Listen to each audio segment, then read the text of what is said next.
Hi, this is Rich Harrington for Photo Focus, and today I'm going to show you how to get a video that you've completed in Adobe Photoshop off your computer and ready to share.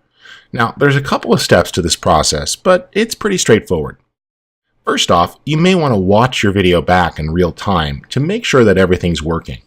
Photoshop uses RAM on your computer to play back the video, so if your video computer just is a little bit slower, you might want to choose an option here under the panel menu called Allow Frame Skipping. And this is just going to drop the playback quality to maintain real-time playback. So here we go. It might drop a couple of frames along the way, but I get an idea of how my video is working in real time. Everything seems fine to me.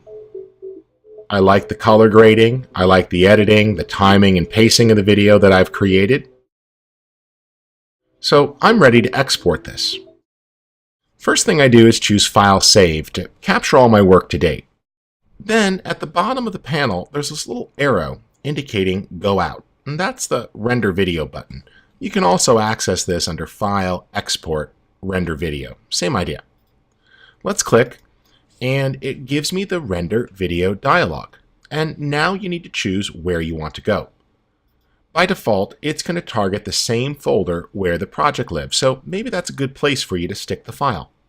If not, choose a new location.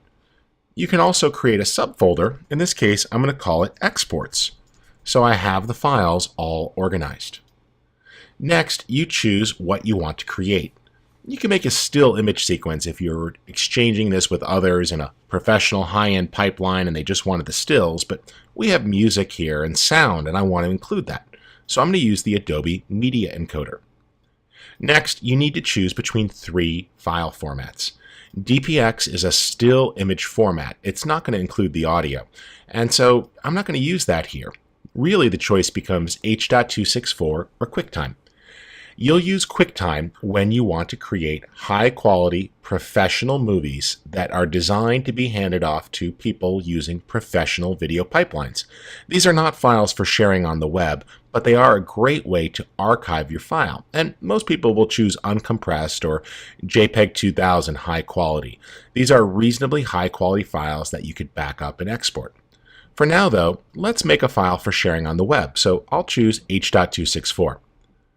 From the preset category, there are lots of choices, so you're going to need to pick something that matches your general needs. I want to share this video file to Vimeo, which is a format that also works very well for sharing to Adobe Behance.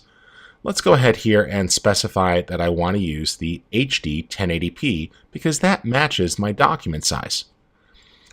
You'll see there that the document size is available and it shows it, and that's great, but I don't want to use the preset frame rate. It's very important that you change this to match your document frame rate. Otherwise, you're going to be adding new frames, which dramatically increases the render time and essentially softens and resamples the video. In this case, I'm going to stay with progressive, which is going to work best for exporting for the web. Fields, upper field and lower field first, are really used for interlaced delivery of video, sometimes for things like broadcast television. Photoshop is used by a wide range of professionals, which is why you have so many choices. I'm going to tell it to export with the document color space here. That's great. And color management really doesn't exist with web video, so I'll uncheck that. At this point, I'm doing the entire work area, so that looks great. Everything seems fine. I've got everything all set here, so I can click Render, and the file will be created.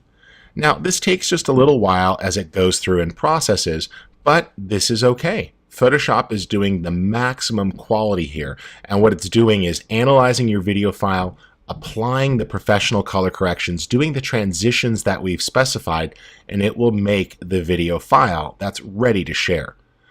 Now, depending upon the speed of your computer, this can be anywhere from a 3:1 ratio to a 6:1 ratio for the time. So a 1-minute video could take a few minutes to export, but that's totally normal. We'll let this process finish out, and then the video will be ready to share out to other websites.